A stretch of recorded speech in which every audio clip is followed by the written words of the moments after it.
Well, the first thing I think you need to understand is that these people that you're comparing yourself to, you don't really know very well. And what that means is that you see their shiny outside, but you don't see the reality of their life. And so what you're...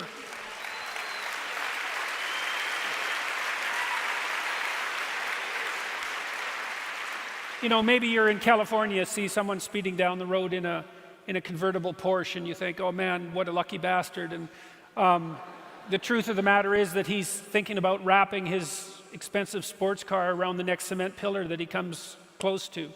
You can't tell, and people have hard lives, and even people who are comparatively fortunate have hard lives. And so the ideal that you're observing that makes you jealous and resentful is in large part an illusion that's created by your own mind.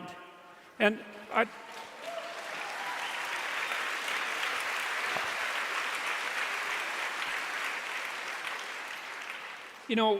can give you just one example. I know a fair number of extremely wealthy people, and most of the people I happen to know are people who've made their money themselves.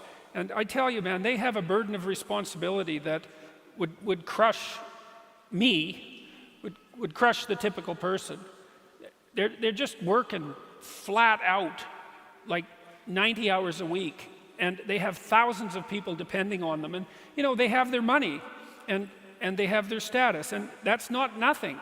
But don't be thinking that there isn't a price to be paid for that. They don't see their families, they're often divorced, they don't see their children grow up, and they don't have time off. Now, there are wealthy, what would you call, playboy types, I suppose, who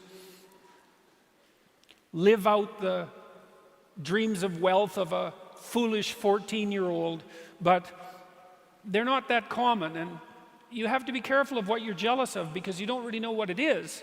And then the other thing that's kind of useful is to understand that you're different from everyone else. And this is especially true as you get older. When you're 17 or 16 or something like that, comparing yourself to other people makes a certain amount of sense because 16 and 17-year-olds, they're kind of the same, which is why when you go off to university, you can make friends so quickly. It's like, I'm just about 60. It takes me like 15 years to make a friend now, as opposed to the 2 months that it took when I was 17.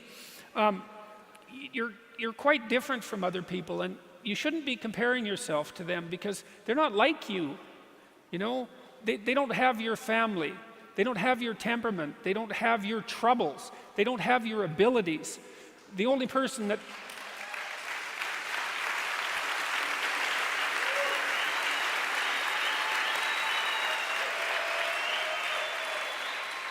The only person that has those is you. And this is why one of the rules, I think it's rule 4, is compare yourself to who you were yesterday and not to who someone else is today.